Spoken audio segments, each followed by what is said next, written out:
The breath is key. Everything aligns to breath. Learning to breathe effectively, nothing will ever trump that, period. But it takes time and effort, and that's okay. But let's start to do things. I love this podcast name, smarter, not harder. Indeed. Right. Right. So yes, do your breath work. I'm all for it. And in fact, I recommend it across the board. But what if there were ways to do singing, humming, chanting, gargling, like cold plunge, but in like a 2-minute electrical stimulation? So if you hit the carotid artery, jugular vein, you hit your pulse, you're actually very close to the vagus nerve. By using a 2-minute stimulation on that area, we've seen, I alluded to the cognitive issues, but improved sleep, decreased experience of stress, feeling less stressed in 85% of people within a few minutes of using this thing, right?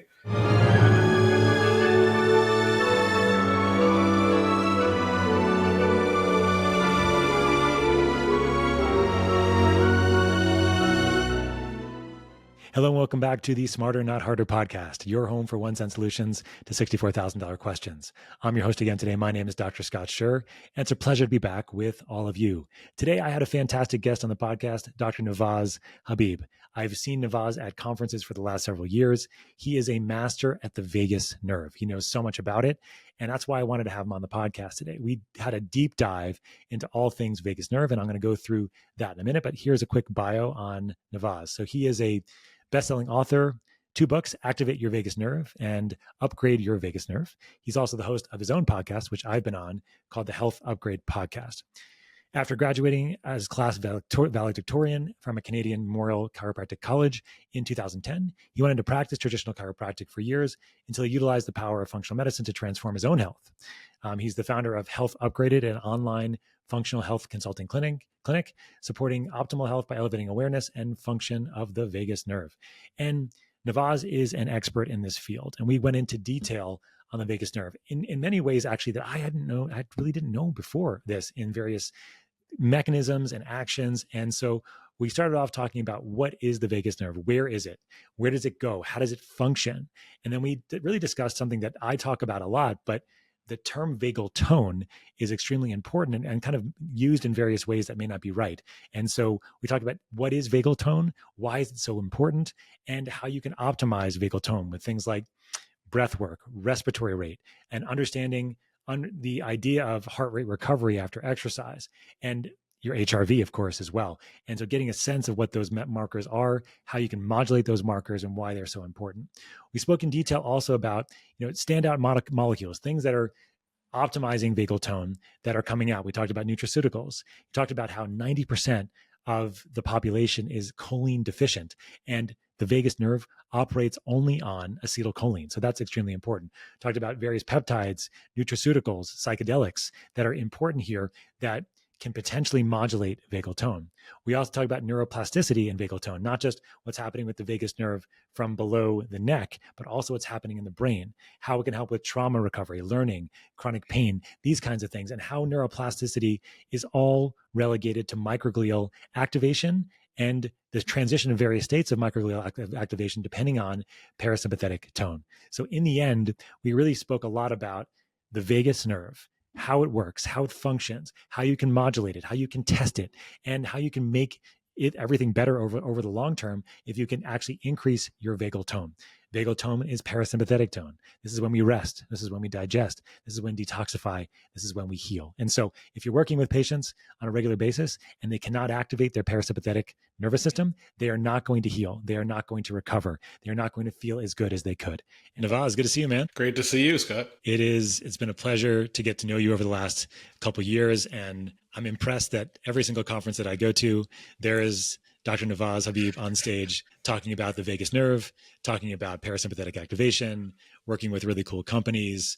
You're just everywhere, man. And I feel like, every month you must be traveling for another conference at this point. I feel the exact same way about you. I feel like everybody has a few conference buddies that you see at almost every single conference, and you're one of my conference buddies, no question. Well, it's good. I know you've been on back in the day, you were on Boomer Anderson's podcast, Yes. Decoding Superhuman. Yes. Shout out, Boomer. It was nice one work. of my first podcast episodes, and I still remember just being in shock getting his email to be like, he wants to talk about vagus nerve with me. And I was like, this is amazing. I'm going to be a decoding superhuman. So I was just thrilled to get that initial invitation, and look where we are now. I know, right? So how many years was that at this point then? My God, that must have been 5 or 6 years ago. Yeah. So I'm always scared of to listen to myself 5 or 6 years ago.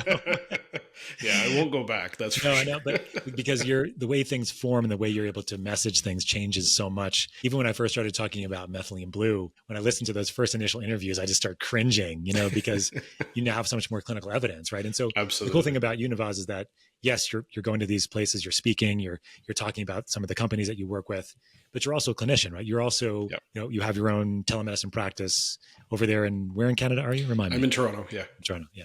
And how many years have you been in practice now?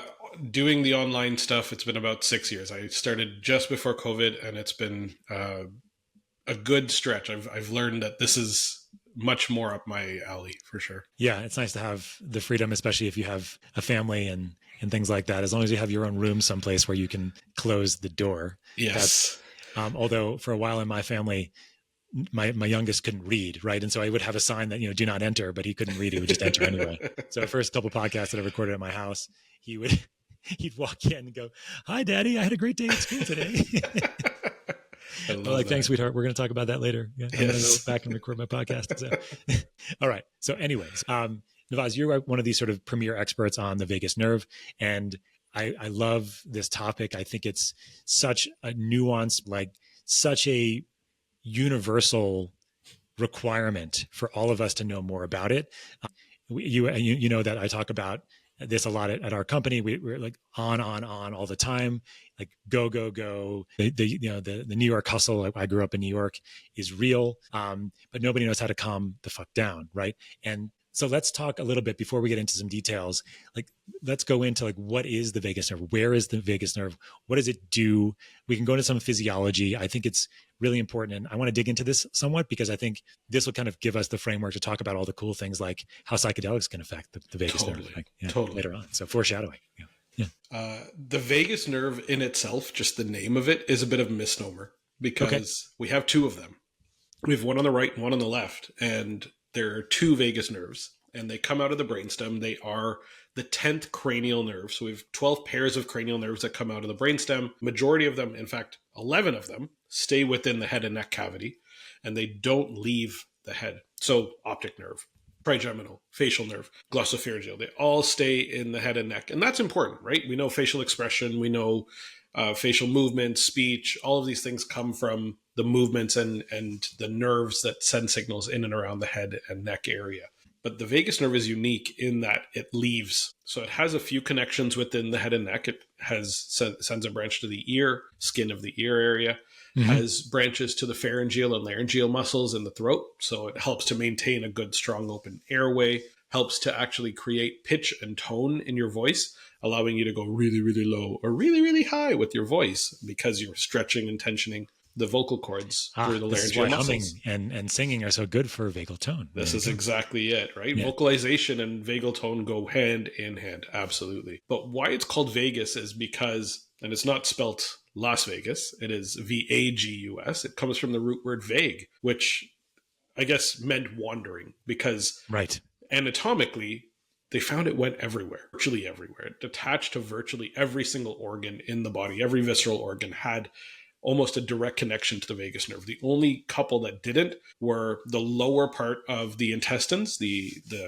transverse and the descending colon, and directly it didn't have a direct connection to the spleen. Otherwise, every single organ in the body has a direct connection. So the vagus nerves come together. They actually course down beside the carotid artery and the jugular vein in the neck, which should tell you just how important the nerve kind of is. It's beside the blood vessels that bring blood to and from the brain. It comes down. It's surrounded within the carotid sheath. So it has a separate tissue that, protects it in some capacity. And then once it enters the thorax, it has branches to the heart, to the lungs, goes down along the esophagus through the diaphragm, and then goes into the abdomen where it literally attaches to virtually every single organ directly. That's huge. I think there is no other nerve in the body that does anything like this. It's such a unique structure. And it was really funny because as I was trying to research and kind of learn more about it, this idea of it being vague in its distribution was one thing, but they didn't really understand what it was doing, what the connection was, right? Why is this unique nerve attached to virtually every organ? What's it doing in the pancreas while it's also in the lungs and while it's also connecting to the stomach? And like, why is this unique? And so there was a vagueness that came to the physiology. What was it actually attaching to? Well, when we dig deeper and we figure out where the signals are being passed on this nerve, 80% of the signals on the vagus nerve are going up from organs to the brain. Okay. That in itself should be a defining factor in telling you what it's doing. That factor is the vagus nerve is sending signals up as to what's happening status-wise in each of those organs. So pancreatic function, liver function, gut function, like intestinal, stomach function, lung function, liver, all of those signals are being passed up. So the brain knows what's happening in all of those areas and can coordinate function accordingly, or can coordinate signals to those areas to allow for you to have good functionality or optimal functionality. The way I like to think of it is the brain is the CEO, but the CEO can't make good decisions without good information making its way up. So you need to have that good information making its way up. Now, what if your vagus nerve isn't working well? Then you're not getting good information, right? So 80% of the signals are going up. About 15% are actually going down from the brain to those organs. And then we have the 4% that go to the muscles of the neck. And that last 1%, very, very few fibers go to the ear. Got it. It's not a huge signaling capacity to the ear. It's just a little bit of sensory, and it's coming from the ear to the brain. Got it. So let's talk about what kind of information that this 80% of information, what is this information? Like, how do you define it, or how do you categorize it overall? Obviously, you're talking about how things are working. That's kind of like the broad heading, but maybe we can dig into what that means exactly. Totally. Yeah. The key thing that it's looking for more than anything else is, do I have optimal functionality, or am I in a state where I'm slightly more inflamed? Okay. Right? So inflammation is really one of the driving forces of vagus nerve signaling. And what inflammation is, we tend to think of inflammation in a very negative fashion. Right. Inflammation is a necessary process, but it's not a diagnosis, right? I hate when we see all these, every named disease that has itis on the end of it is literally just inflammation of that thing. Inflammation is not a disease. It is a process. Okay. And that process of inflammation needs to be controlled. And that's really what the vagus nerve's job is, primarily within the body.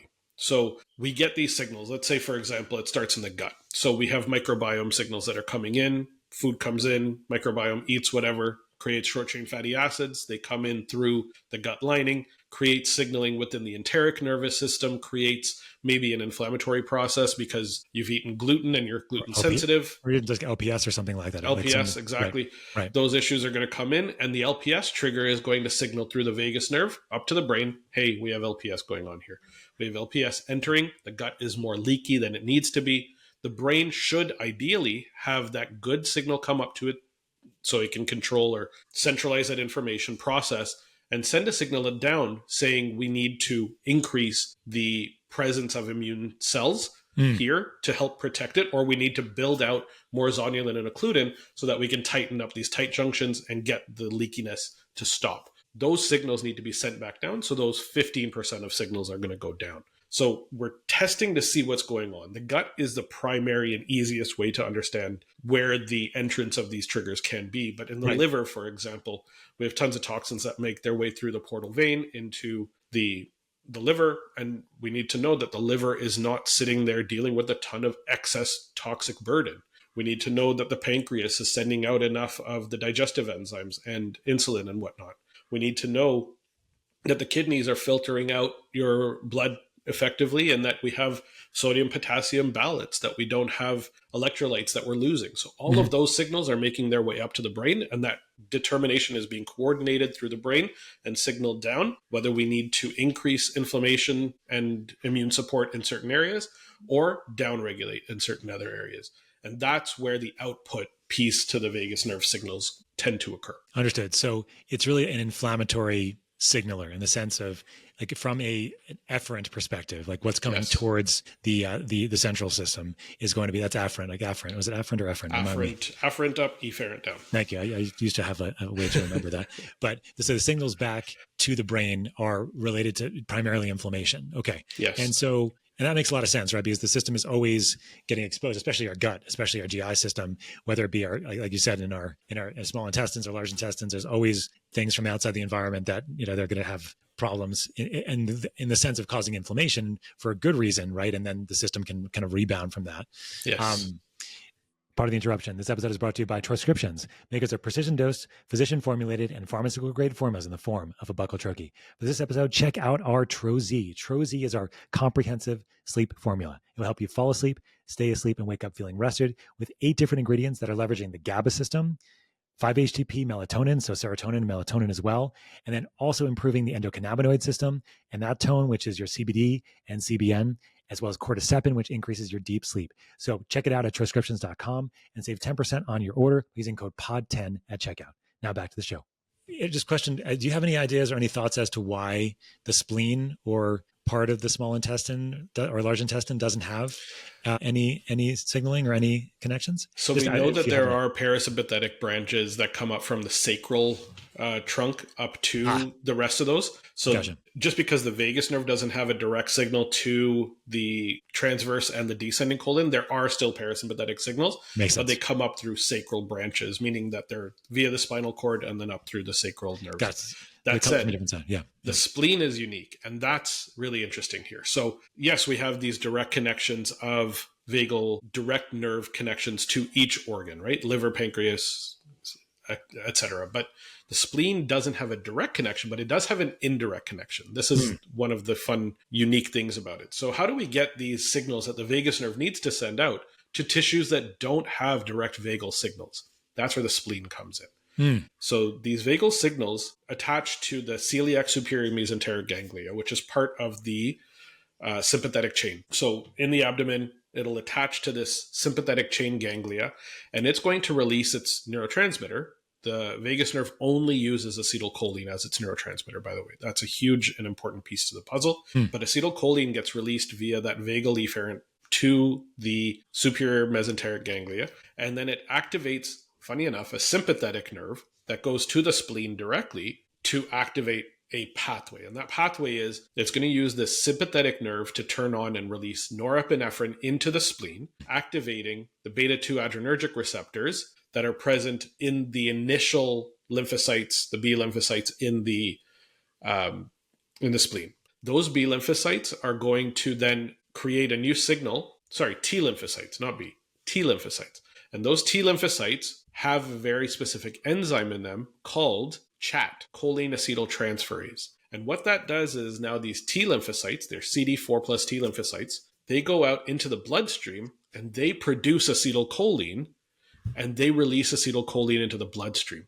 And so they're actually taking that acetylcholine to all of the tissues that blood flows to that the vagus nerve does not directly innervate. So now we have this amplifying effect via the spleen to get these anti-inflammatory signals of acetylcholine into muscle, into bone, into skin tissue, all of the other places. So it's via the bloodstream, but it's through CHAT cells. And that's via how the spleen gets it. But there is a not direct connection, but it has a very important indirect connection. So this is like an essential indirect connection to get it to go all across the body is what it comes down to. 100%. So the vagus nerve, the way it regulates inflammation in the sense would be via the spleen systemically if it's not directly connected to the organs. That's exactly right. That's super interesting. I didn't know that. And then I think it's a really great point that you mentioned that. So the vagus nerve, the only neurotransmitter that it works with, that it releases is acetylcholine then. Yes, absolutely. And because of that, the system that controls inflammation in the body is known as the cholinergic anti-inflammatory pathway, cholinergic coming from acetylcholine. Makes a lot of sense. Well, this is really good because I think a good anatomy lesson for everybody, including me, was helpful here. And so I guess the corollary question to this is that when most of us think about the vagus nerve, we think about parasympathetic activation overall. Of course. And we talk about vagal tone all the time. And so can you help me understand the difference or if they're the same thing, or how do you think about those kind of terms in the context of what we've already chatted about here? So let's talk about sympathetic, parasympathetic first, because I think that's a good place to go to. And I'll almost go to the point of saying that sympathetic almost aligns with inflammatory and parasympathetic aligns with anti-inflammatory to some extent. And this is how, so the immune system is actually the primary target of the vagus nerve. It's the immune cells that are located within each organ. And it's the dictation of the vagus nerve that goes down and says, here's acetylcholine, we need you to go into an anti-inflammatory state. That's what drives that anti-inflammatory signaling pattern for those immune cells, for those macrophages. Right. So in the liver, they're the Kupffer cells. In the gut, they're the intestinal macrophages, which make up 70% of the immune cells in the body. In the brain, they're the microglial cells. Right? We've got different names for them all, but they're all tissue resident macrophages, all part of the innate immune system. And those cells are there in each organ, coordinating the function of and maintaining the balance of optimal function within those organs, and then protecting if there is an inflammatory issue. So the main crosstalk between the vagus nerve is with these tissue resident macrophages, but all immune cells are being signaled. So on the sympathetic, parasympathetic side, if we don't have vagal signals coming in, if we don't have those parasympathetic acetylcholine signals making their way out, those cells are they're primed to be in a more sympathetic / inflammatory state. Okay. So that's their default overall. Exactly. Their default is going to be aware, be ready, be primed for any potential inflammatory issue. Now, this is where vagal tone comes in. So vagal tone is what is the signaling capacity of the vagus nerve? How strong are the signals able to be passed via this nerve to all of the tissues that it's trying to attach to? How good is the electricity? Basically, how strong is that cable? Right? And if you don't have a good, strong cable, A, you're not going to get the great signals up to the brain as to what's happening within those organs. And B, you're not going to be able to send those efferent signals down to regulate and send acetylcholine effectively to those areas. So in terms of vagal tone, the whole balance of whether you go inflammatory or not is dictated by vagus nerve signals coming through, because it's the control of inflammation that determines whether you're going to be pushed anti or pro-inflammatory. Right. So the anti-inflammatory signal is the vagal tone and the strength of that overall. Exactly. And trying to balance the sort of the stronger signal in general, which, or maybe just the prime signal, which is the sympathetic inflammatory state. Right. Yes. And so that's really helpful. So when you're thinking about vagal tone, I love how you like sort of the strength of the cord itself. And I think I had a physical therapist working with me back in the day who talk about nerves as cords. Yes. And it's a really nice way to think about it. Like when somebody thinks about, this is maybe a kind of a helpful maybe image for me and maybe people listening, this vagal nerve, right, is, and how it's going to all these organs. It's not just like going in one spot on the organ, right? It's like, it's spreading out like a tree, like branches, right? Totally. Right. So you're getting like a full sort of coverage of the organ. You know, it's not like you just have like this one tube that's coming to like your liver and then like that's your vagal nerve there, right? It initially does, but then as it reaches the organ, it splits and it almost trees out into the entirety of the organ. Right. And then that's happening in all the places that it's going, right? Exactly. So, yeah. And so the strength of the signal is really important. And I know that, and I have a lot of other questions about the vagus nerve and things, but I think maybe this is kind of a good initial place because there's ways to measure vagal tone too, right? Yes. And so what are some of the ways that you would potentially be measuring sort of the strength of this signal? I know you have lots of different ideas and ways, but what are some of the ones that you're using most commonly? Because the way I think about this, but I love the way you just described it, is that vagal nerve is going to give you more parasympathetic activation, right? And if you have better vagal tone, you have better parasympathetic activation. Yes. But am I wrong to say that, or is there some? No, that's absolutely right. Yeah. And really, what's the key thing to look for is it's not do you have parasympathetic signaling? It's the ability to shift from sympathetic to parasympathetic effectively, right? To turn back onto the parasympathetic state. So, one of my good friends, Ben Pakulski, who is one of the biggest. He's awesome. Great guy. Muscle Intelligence podcast, if you haven't listened. Yeah, it's great. Yeah. He had this phenomenal way of explaining what this is. So let's say, for example, you're sitting at your desk and let's say, for example, you decide you want to go for a run. So how quickly are you capable of getting up off your rest state and going for a run and getting yourself into a state where your heart is beating super hard and you're on go? And that's your shift from parasympathetic to sympathetic. Okay. And then now let's say you go and you finish your run. 10-minute run, and you come back, how long does it take for your body to shift back from being in that sympathetic state back to a parasympathetic state where it's rest, digest, recover? And that defining factor here determines your resilience. And that's really what I think the vagus nerve plays to us in our overall health piece, is how resilient is our body? How quickly can we bounce back? How quickly can we switch between sympathetic and parasympathetic? And so that's really the defining factor of, can we turn it back on? And that is the determination of vagal tone. So how we measure this is going to be really two different things. Literally do that same test that I told you. Go for a 1-minute run, sit down and see how long it takes for your heart rate to come back down. If it's fast, phenomenal. It's called heart rate recovery. If it's slow, it means that you're taking too long to send those signals to your heart to slow down. And it should be less than a minute in an ideal world. After a 1-minute run, it should take less than a minute to come back to baseline. Is it 1-to-1, or just it probably depends on how fast you're running and what you're exactly, like your intensity level? And so there's certain nuance around heart rate recovery. I dig into that in the book quite a bit, but there's a specific test that you can do. It's a 3-minute, under 3 minutes after a 10-minute run is kind of ideal. Gotcha. Okay. Under 3 minutes after a 10-minute run. Okay, got it. And I want to hear more, but I think the key here to understand is maybe why is it so important that you can bounce back so quickly? What is it? What's so important? Why do we care? Like, I think that's an important question. Yeah, that's really the defining feature of resilience. And resilience is when you have a moment of stress, when you experience stress, your body pushes into that sympathetic state.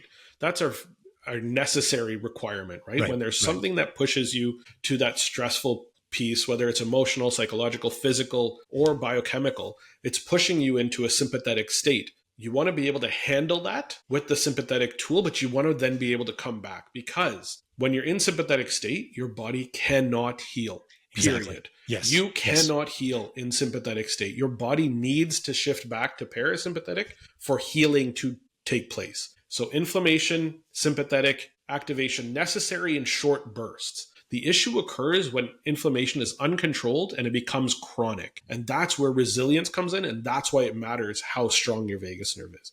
Because if you can come back to a good, strong vagus nerve, you're going to be able to bounce back from whatever stressors hit you in the first place. That's beautifully said. And that's what I was hoping you were going to go, because this is where I go clinically all the time. If you're always stuck in fight or flight, which so many people are, you can't heal. You can't recover. No matter what supplements or everything else I try to throw at you, like, nothing's going to work. I'm not, in my experiences in the hyperbaric world, hyperbaric medicine for many years, I noticed this very, very quickly. Right. And I have a funny story. Like, I was in a hyperbaric chamber after I gave myself a mild concussion, and I turned on a movie, because in these chambers you could watch movies, and I put on John Wick 3 or 2 or whatever it was. And I was watching this movie in the chamber. I'm like, why the fuck am I watching this movie? This is the worst movie I could ever watch to try to heal. Right. And it was like this exact example of what you described. Like, if you're in sympathetic dominance, there's no way you can heal. One other thing that kind of came to mind too, as you were talking, you ever watch like the National Geographic, where you have this animal that's getting chased by like a lion or a tiger, and then like they have this amazing response, right? They have this sort of, once they don't get eaten, and you've seen their response, it's like this amazing sort of like, what would you call it, like a parasympathetic discharge, or I don't know what it is. That what that is? They literally go heavy into parasympathetic state right away. They know that the threat to their survival is gone, or is essentially taken care of. And now they're in survival mode. Now they're in thriving mode. Perfect. Now let's go into a mode where we can shift right down. And so you can see this with dogs. You can see this with all animals. Their ability to shift for the most part is very, very quick. And we just have a problem with this whole like cortex thing, cerebral, that we have, right? We get into overthinking, right? That's really where a lot of us tend to sit. And this is where a lot of mental health type issues will pop up, because we're in rumination. We're thinking about what could be. We're future pacing. We're thinking about the past. We're not being present in the moment. And the moment is really where you can determine, am I under threat, or am I able to rest, digest, recover right now? And animals live in the moment. They don't have future pacing. They don't have past, other than knowing that if something's chasing you, you want to run. They don't have memories like we do. They don't ruminate or think about things the way that humans do. So yes, we have a wonderful, prefrontal cortex that allows us to think about things, to imagine, to dream. Yep. But in reality, it can also be hijacked, especially when we have lots of stress that comes up and up and up.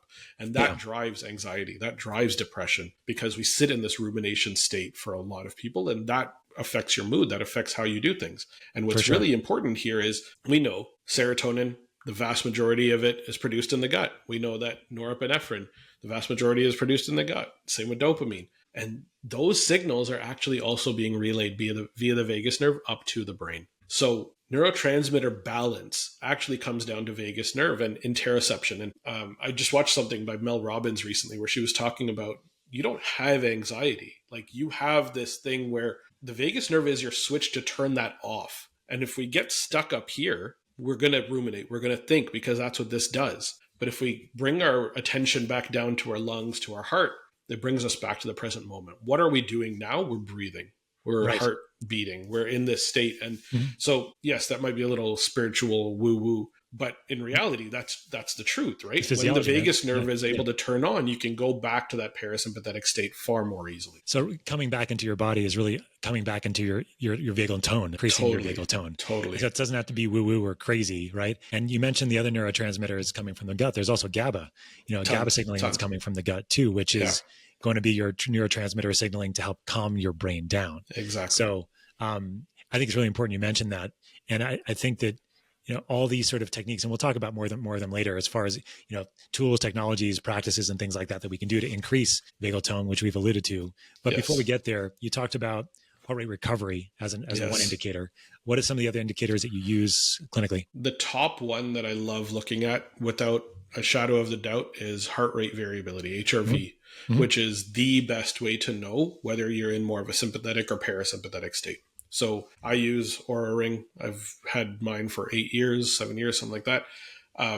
Pardon the interruption. This episode is brought to you by Health Optimization Medicine and Practice Association, a nonprofit organization training practitioners how to optimize health rather than treat disease. For this episode, check out our chronobiology module. This is our module that's all based on circadian rhythms, your sleep, how you can optimize it. And of course, the vagus nerve is such a big part of that. We talk about trackers, we talk about assessments, we talk about various neurotransmitters and more. Go to homehope.org and save 10% on this module or any module as a certification using code podcast10 at checkout. Now back to the show. Whoop, Apple Watch, you choose. Garmin, go for it. Like, whatever works well for you that you can use on a daily basis that doesn't buzz and annoy the crap out of you all the time.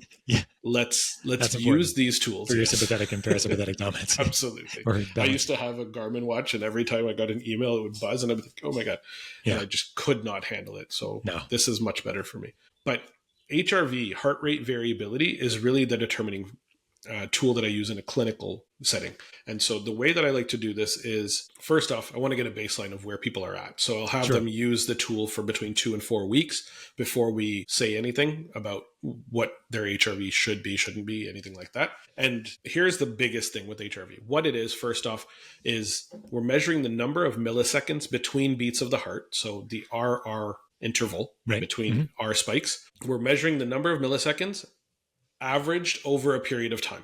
Okay, so we're taking, let's say, a 3-minute period, which is what's required for things like Oura to get an accurate HRV reading. In a 3-minute period, how variable is that number of milliseconds? Is it going from short to long to short to long? Or is it staying very metronomic? Is your heart beating at almost the same rate all the time? The way this is important, and I think this is a little counterintuitive for some people, so I'm going to explain this out. Yeah, please. Yep, please. Yeah. If your heart is beating like a metronome, it's telling us that we're not able to shift between sympathetic and parasympathetic effectively, and that means the primary signals that are coming into the heart are more sympathetic. The role of the sympathetic nerves that come to the heart is to elevate heart rate, so to increase the number of beats per minute. The role of the vagus nerve and the parasympathetic signals that come into the heart is to lower the heart rate. What that does is it creates variability. And when you don't have that variability, it tells us that vagal tone is very low. It tells us that vagal signals are not coming in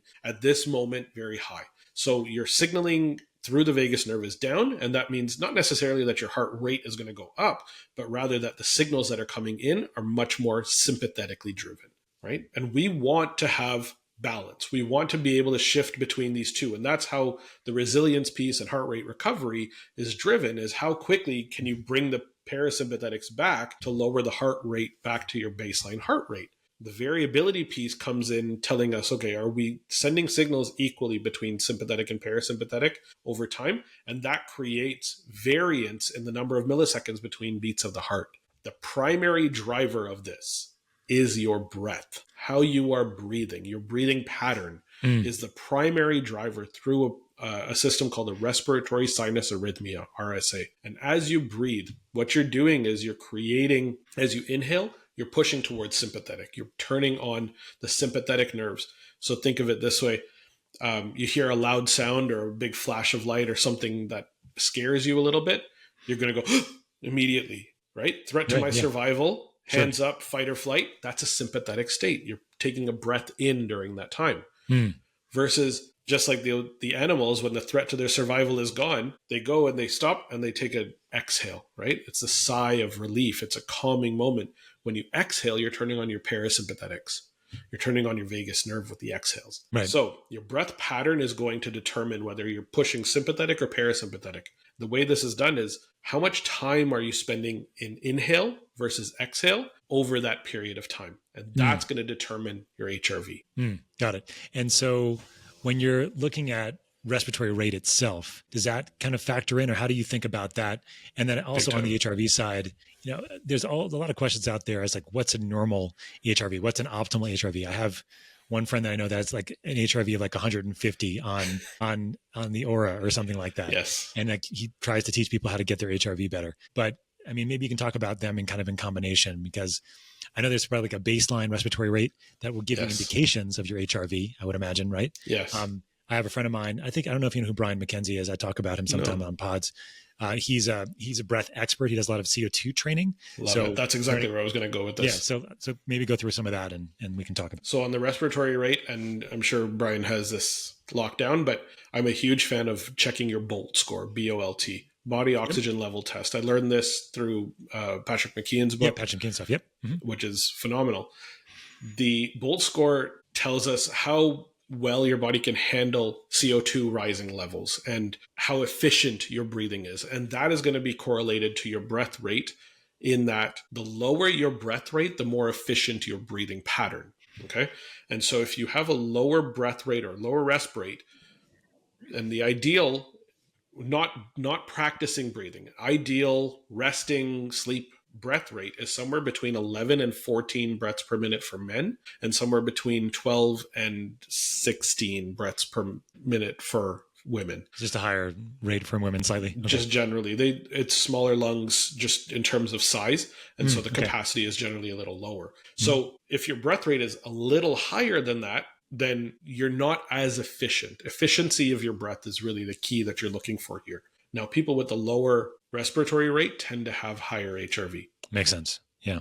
Right? Because they're able to spend more time in a parasympathetic state. Even a slightly higher CO2 level is not going to push them into a state where they feel like there's survival mechanism that needs to turn on. Right? So they're driven more parasympathetically. And so what that means is the signals are going to be much more balanced, and there's more parasympathetic signals coming in, increasing HRV overall. So breath rate, HRV are absolutely intertwined, no question. When you're practicing, when you're doing like a practiced breathwork meditation or some sort of resonance breathing pattern, if you can get your pattern to between 4 and 6.5 breaths per minute, that's where you're going to be able to change your HRV. You're going to be able to build up your BOLT score and increase and benefit your HRV over time. So HRV training comes down to resonance breathing patterns of between 4 and 6 breaths per minute. So that means slowing it down, training it down, increases the efficiency, and that brings you to a higher HRV level. Sorry. No, I totally understand. Understood. I think that's a really important point. So you're saying that training for long-term benefit requires getting your respiratory rate down to being about 4 to 8 or 6 to 8 breaths per minute, correct? 4 to 6. 4 to 6. Okay. Yeah. So and that's when you know that you've gotten to the point where you're now going to be able to train this and your HRV is going to get better. So what kind of, as far as how long would somebody need to do it, like in a session, to start seeing benefit? Like, is it a 5-minute session? Is it a 10-minute session a day? Or does it depend on the person? That kind of thing. It depends on the person, but where I see the best effect and in what people can plug into their daily lives, between 10 and 20 minutes is kind of required. Yeah. I always find that when I have a meditation time frame, and many people probably would resonate with this. It feels like it takes about 10 minutes. Like it takes about, although you can do things, and we can talk about some of those devices and things that we'll talk about later to help you drop in there faster. Yes. But in essence, it can take about 8 to 10 minutes to feel like you've actually sort of dropped into that meditative state. Yes. And that's kind of what you're driving. That's probably when that you've changed that resonance and now you're having that breath pattern. That's exactly right. Yeah. Yeah. Nice. Okay. So HRV, as far as averages and things like that, people talk about this, like my HRV sucks. Or my HRV is fantastic. You talked about your respiratory rate. So we have a sense of that now. I know it's corollary, but what are some of the numbers that you kind of look at, or how do you think about looking at the numbers? Obviously trends are the most important, but other than that, or maybe you can talk about that too. So the answer to this question, I love getting this question, what's a good HRV? Yeah. Is the answer for me is better than yesterday. Yeah. Period. I love that. Right? If you can slowly work to increase your HRV day over day and increase your average over time, that's where you want to be trend wise. I couldn't care less what the number is. If you have 150 HRV and like that's your real potential capacity is to get up to 150, 170, go for it. But if you're sitting at 88, 90, then that's telling you that you're not reaching what your capacity is, right? Right. So right. Like, let's say your average is 120 and you're at 80. That's telling you that today is a bad day. Like you're not a good day. You're not having a good day today. Today's a day to rest and recover and give yourself, don't push yourself. Versus if you're at 150, great. So on average, what I see is between 30 and 50 for most people, right? Depending on the device you're using, they have different algorithms, they have different sensors. And remember, when they're checking on your finger or they're checking on your wrist, they're not measuring heart rate variability. They're measuring pulse rate variability, which is going to be different. And then they're using these light sensors and whatnot, which are great, but they're not diagnostic. So none of this should be used in a diagnostic way at all. You should simply be looking at it for trend practice and for understanding where you stand. Okay. Mm-hmm. So let's say, for example, me, and I'll tell you today, my HRV this morning was 22. I've been fasting now for about 65 hours. Oh. So for some odd reason, when I fast, and I'm just having water, that's literally it, water and black coffee. When I fast, for some reason, my HRV comes down, but my breath rate does as well. But afterwards, my breath rate will stay relatively low, but my HRV will bump up. I'll tend to get into the 40s, 50s, 60s at that point because I'm in a much more recovered state. I've given my body the opportunity to recover, and fasting can be a sympathetic driver while you're actively doing it, which it is for me. Yeah. But I love how I feel while I'm doing it. And then once I come out of it and I stay, if I can stay in a keto state, then phenomenal. But that allows me to enter that recovery state far more readily. And so that's where my HRV goes up. So I don't use it. And I think this is huge. Don't judge your HRV. Don't be judgmental about yourself saying, oh, crap, I have a 12 or a 22. It's not great to judge yourself. Just know that this is where you stand today. Use it as a tool to help guide how you get better over time. I think that's the best thing I can say about it. I love being able to track my patient's HRV. And I had a patient the other day who said, this month I've been using my vagus nerve stimulator and nothing's changed and whatnot. And I go and I look and I say, no, your HRV is 15% higher this month than it was last. We see a trend upwards because you're using it, but because you didn't see the difference between 16 and 18 on average, it doesn't look like it's working, but it is. We're trending upwards, and that's really what you want to be driving. I love it. Yeah, I think that's a very good barometer overall, in the sense that we're not trying to give people exact numbers, but it's the trends overall. And I want to talk about the devices a little bit, but before we get there, I want to ask you about some standout molecules, nutraceuticals, peptides, psychedelics that you're excited about when it comes to modulating the vagal tone, parasympathetic tone. There's a lot coming out, and I don't know how much you've dove in, if this is your area, but anything you want to talk about here would be super cool. I've dug into a few things, more on the nutraceutical side, a little bit in peptides, which I still need to dig into, and I'm really interested in psychedelics. So on the nutraceutical side, I know for a fact that 90% of people are not getting enough choline in their diet. I think choline is the most underrated supportive tool for vagus nerve health and for overall brain health, period. And so I really like the form phosphatidylcholine rather than any other form. There's choline bitartrate, there's citicholine, there's a bunch of other ones. All of the other ones increase TMAO in the gut, which we know is a marker of heart disease type issues. Sure. So cardiovascular issues. So we don't want to go down that path. Phosphatidylcholine by far the best. From a food source, egg yolks, runny egg yolks, easiest one to get, highest quantity per amount that you're going to have. So Sure. runny egg yolks, sunny side eggs, the best to do. Liver is great. Potatoes have some. From a supplemental nutraceutical standpoint, sunflower lecithin is the cheapest and highest form of phosphatidylcholine that you could possibly get. So I really like sunflower lecithin as a way to get choline in for a lot of people. I'm also a big fan of anything that supports mitochondrial function, because you're going to support carb and fat metabolism more effectively, and that's going to increase acetyl-CoA. Acetyl-CoA plus choline come together to produce acetylcholine. Imagine that. So acetylcholine being the primary molecule, we need both sides supported. So mitochondrial support, NAD, NMN, Sure. Some B vitamins stuff, depending on the person, Yep. and then that sunflower lecithin or phosphatidylcholine or food sources, for sure. Those are my tops. 90% of people, huh? That many people are not getting enough choline. It's insane. The 90% of the American diet is deficient in choline. Like, it's insane how much we miss that. So that's a big one for So precursors are really important. Totally get it. Right? You have to have your precursors to be able to make the neurotransmitters. 100%. You have to have optimized mitochondria. And this is what this whole, our nonprofit's all about, right? At Health Optimization Medicine and Practice, is that looking at foundational biomarkers, cellular energy, mitochondrial function is primary. Like, before you get all fancy with psychedelics and whatever, right? And peptides, like, get your house in order, man, right? That's what we always talk about. Absolutely. Yeah. On the peptide side, one of the primary areas where I see the major stressors, biochemical stressors that cause vagus nerve dysfunction is from the gut, no question. So I'm a big fan of BPC 157 in those situations that help gut health, right? So if you want recovery or rebuilding support, BPC 157 I've found some great results with, and actually had a couple patients that increased their HRV with it as well. So phenomenal orally or either way? I've not found a huge difference between the two, but most of them are using oral. Cool. Yeah. Cool. And then on the psychedelic side of things, I haven't dug into the research a ton, but there's some very unique stuff coming out about psilocybin and HRV. And I think all of them have, to some extent, a very calming effect, as long as it's in those situations where even like a microdosed option has a great way to support vagus nerve health. But I found that virtually all of them, when done in a positive therapeutic fashion, are going to have the effect of calming, of relaxation, of vagus nerve activation as part of that. And so those are kind of my favorites as Unless it currently stands. Unless you're getting chased by aliens, maybe, and you don't know that reality exists anymore. A bad trip is going to push you sympathetic. Yeah.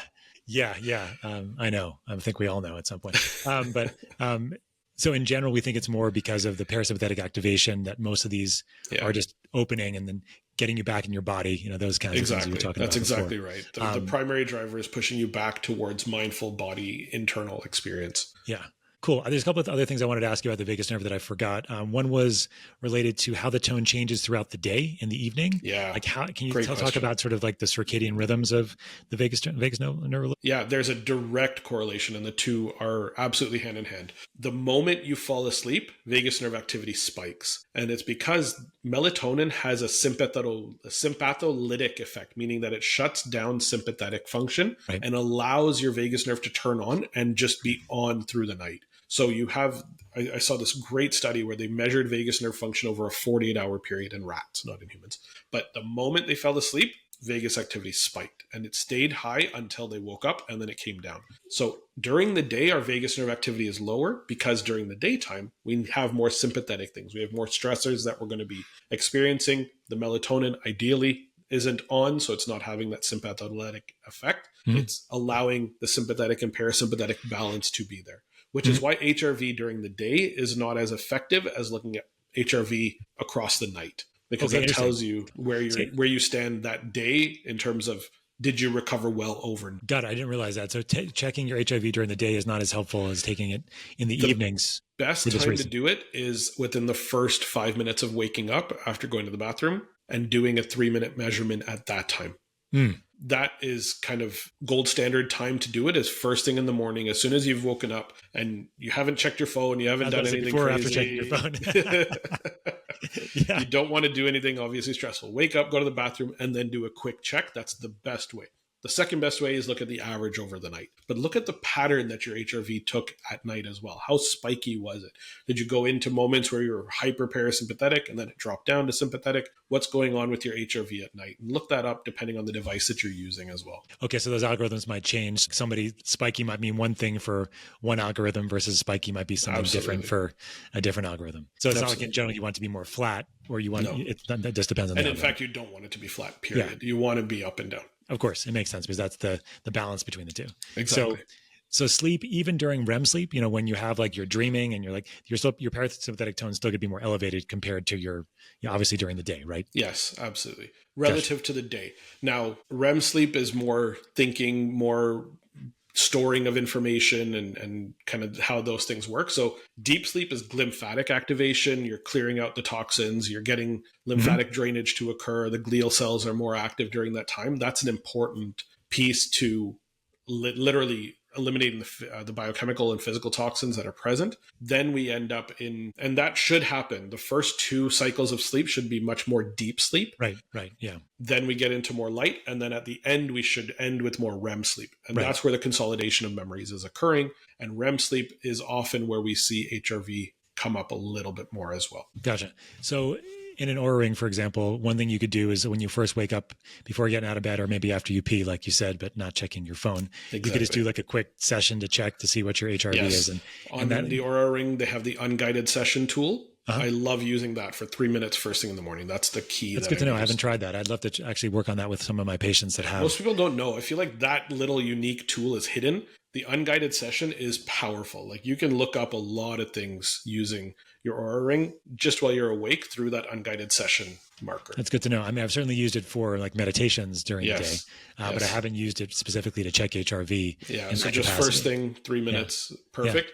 Yeah. I also like to do it if you're a cold plunge person, go in and see what you do with your breathing pattern and see your HRV just go tank and then zip right back up at the end. Nice. Really you just add an activity that you're doing and then just kind of do a session at the same time. That's cool. That's cool. I haven't used it in that capacity. I need to try that for my hyperbaric chamber too. I haven't used that either. That would be awesome. Yeah. I would love to see the hyperbaric. Yeah. I know you've had some experience with hyperbarics and HRV in the past and seen some benefits. We've seen some definite improvements over time. Not during the session itself, but over time using HRV tracking at night plus HBOT therapy, and we see definite improvement in patients that are ready for it. Yeah, no, that's a really good point. I appreciate you saying that because not everybody's ready for hyperbaric therapy, and they might not be optimized enough to be able to really tolerate going in. And I want to talk about this with you separately. I have some interesting things I need to tell you about. I'm working on a couple things there on the hyperbaric space with HRV, but for another time. For the podcast, though, I have a couple more questions. I want to ask you about vagus nerve and neuroplasticity because I've heard various things here, and with memory, with learning, with recovery, like trauma, even like what's going on in the brain. We know that obviously the vagus nerve is going all these places. You've told us all about that, but what's actually maybe happening in the brain itself with the nerve too? Yeah. We've talked about brainstem down. We haven't talked about brainstem up very much. And this is huge. So we think of acetylcholine as just going down, vagus nerve having its effect in the body. It has a massive, massive effect on the brain. And the specific cells, I've alluded to them earlier, but they're the microglial cells. So the signals of the vagus nerve come up, and those 80% of signals that are coming up afferent into the brainstem go to the nucleus tractus solitarius, the nucleus of the solitary tract. Those bump up to the locus coeruleus. Locus coeruleus is the primary kind of dispersion tool, and that's where norepinephrine is going to be created. And then it branches out into a bunch of different areas. Now, one particular area that the vagus nerve signals go to in the cerebrum is called the nucleus bacillus of Maynard. And the nucleus bacillus of Maynard is the primary acetylcholine production site it's in fact the only acetylcholine production site in the brain. And what it does is when it gets activated, it has a different way of acting. So we tend to think of neurotransmitters as being only synaptic, right? It comes out of the axon of one synapse or one presynaptic terminal and goes towards the postsynaptic terminal and binds to it.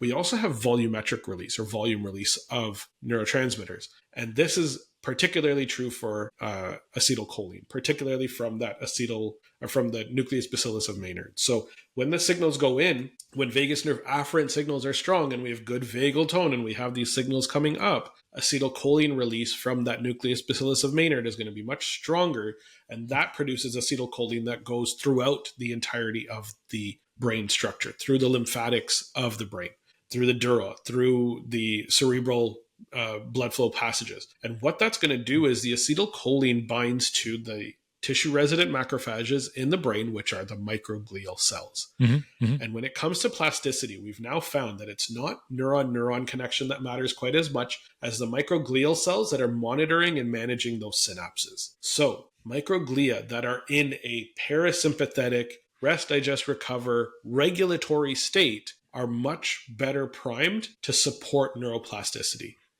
They're not going to break down as many synapses that don't need to be broken down.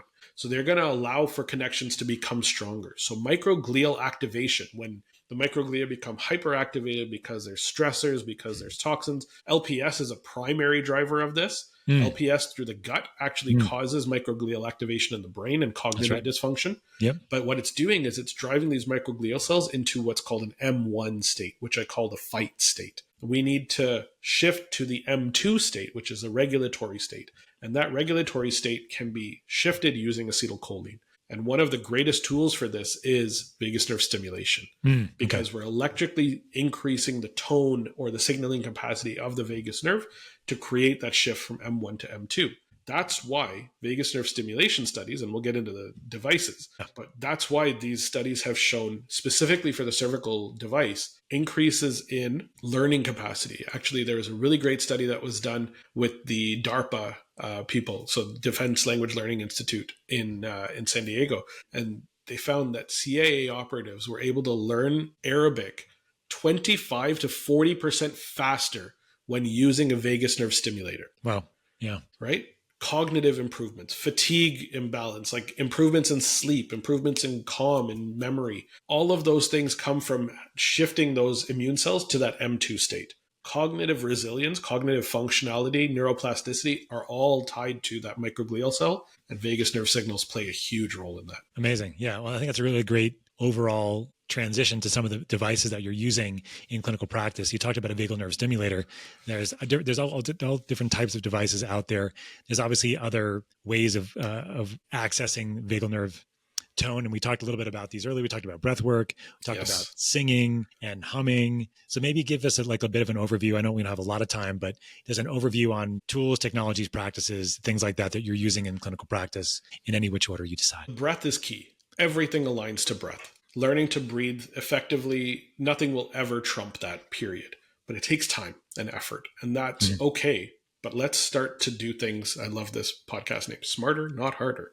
Indeed. Right. Right. So yes, do your breath work. I'm all for it. And in fact, I recommend it across the board. But what if there were ways to do singing, humming, chanting, gargling, like cold plunge, but in like a 2-minute electrical stimulation? Right. So I really like it. I'm holding this up for the people that are listening on audio. It's a Truvaga. This is one of my favorite devices. I do speak for the company, but I've seen it firsthand, the effect of this with my patients. And so it's a very simple 2-minute electrical stimulation on the neck, which activates vagus nerve in that exact area where we mentioned it's located. So if you hit the carotid artery, jugular vein, you hit your pulse, you're actually very close to the vagus nerve. By using a 2-minute stimulation on that area, we've seen, I alluded to the cognitive issues, but improved sleep, decreased experience of stress, feeling less stressed in 85% of people within a few minutes of using this thing, right? 2-minute stimulation is literally, I pair it with the breath work. I pair it with calm, diaphragmatic, nasal breathing. Your breathing should be 3 things. We'll get into that in a second. But I pair that breathing practice with the electrical stimulation. I use this with my 7-year-old daughter. It's been a game changer, helping her calm down. So she has baseball from 6 till 7:30, 8 o'clock almost. We get home and she's riled up, running around, driving me nuts. 2 minutes of stimulation, breathing, and she passes out like you wouldn't believe. Like so calm, so quick. A lot of professional athletes have a ton of trouble ramping down after a game. Right. This is one of the tools that we found to be really beneficial in cases like that. So this is a great way to help shift that and catalyze that sympathetic to parasympathetic shift, allowing your body to enter that recovery state far more readily. So the Truvaga is my favorite device for sure. It's easy, it's handheld, it's 2 minutes, and it's accessible in the United States. That's my game changer for sure. There are other devices out there you've mentioned. There are auricular devices. Great. Remember, only 1% of the signals are on the vagus nerve are going to the ear. What that means is not that you're not going to get the signal activation within the nucleus tractus solitarius, but rather it's taking longer to get the same level of activation. So a stimulation tool such as Dolphin, which is a great tool, but it takes between 15 and 60 minutes to get the same activation on the ear that it does in 2 minutes on the neck. Right? So let's work smarter, not harder. Yeah. You mentioned breathing and 3 parts to the breathing. Can you talk about that? Yeah. So the 3 things that your breath should be to help shift towards that parasympathetic breath. Number 1, nasal. We need to breathe through our nose. We have hairs in our nose. We have teeth in our mouth. Our nose is our breathing tube. Our mouth is our eating tube. One-way directionality here. Okay. We have a backup if we need it, but breathe through your nose. Number 2, diaphragmatic. We need to stop breathing with our chest muscles, with our upper back muscles. Most people have really tight traps, upper back, shoulders, rhomboids, scalenes. Those muscles are activated as the accessory breathing muscles, but many people's breath mechanisms have shifted to using the accessory breathing muscles primarily. We need to get back to diaphragm. Diaphragmatic breath creates a belly breath. So I put a hand on the chest, hand on the belly, and make sure that my breathing is belly led. I do this with my patients. I do this with my daughter. It's great. So great tools, belly breathing. Nasal, diaphragmatic. And then we mentioned this when we were talking about resonance sinus arrhythmia or the respiratory sinus arrhythmia. We want to have longer exhales than inhales. So nasal, diaphragmatic, longer exhale. So a 4-7-8 breathing pattern through the nose.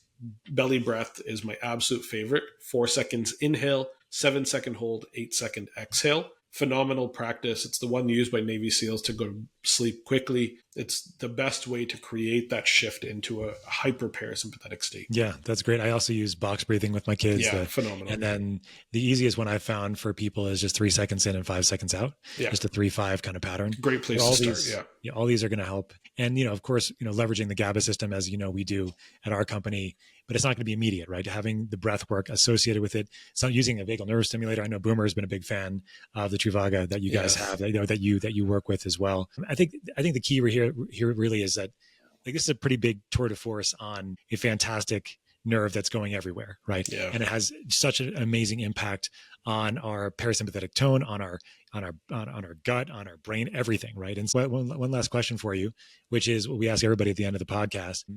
It's what are 3 ways that anybody can live smarter, not harder? And it can be, you've already kind of alluded to many of these probably within the podcast. It can be related to the vagus nerve. It could be related to what you don't do when you go to Vegas, the actual city, right? It can be whatever you choose them to be. But I'd love to hear your thoughts, given your experience of 3 ways we all can live smarter, not harder. The number 1, no question, is learn to breathe correctly. Most people are breathing so ineffectively and so inefficiently that we're really driving ourselves into a sympathetic state. That's so problematic. It's tough to even put into words how important that is. The breath is key. It helps you handle stress. And so that's going to be number 1. Number 2, learn to handle stress. And the way that I do that is I utilize hormesis. Hormesis is slight bits of excess stress to teach your body how to handle it, because you know that you're safe when you're doing something that's a little bit stressful, but it teaches you how to bounce back, create that resilience piece. I think that's huge. Like so fasting. Exercise, cold plunge, fasting, these are moments of hormesis that push you into a state where, okay, this is hard, but I can do it. And it's going to have a very positive conscious effect on you. You're going to be able to be driven to do better, but hormesis is awesome, right? These are great ways to push us into that. You're currently hormetically.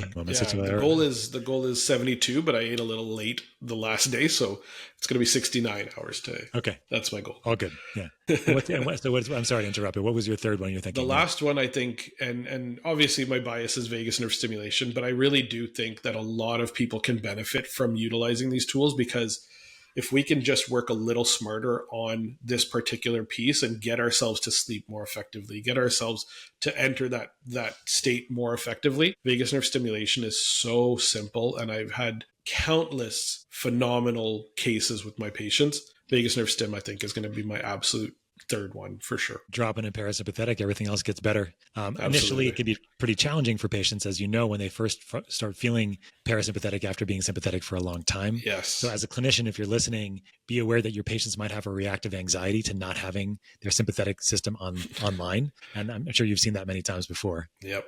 Yeah, it can be nasty, but it's something you just have to counsel your patients with, and you can get them through it. But Navaz, this has been great, man. I really do appreciate your time, your expertise. Where can people find out more about you, about the companies that you work with? Yeah. And I'm sure I'll be seeing you like in a couple of days at some sort of conference. So absolutely.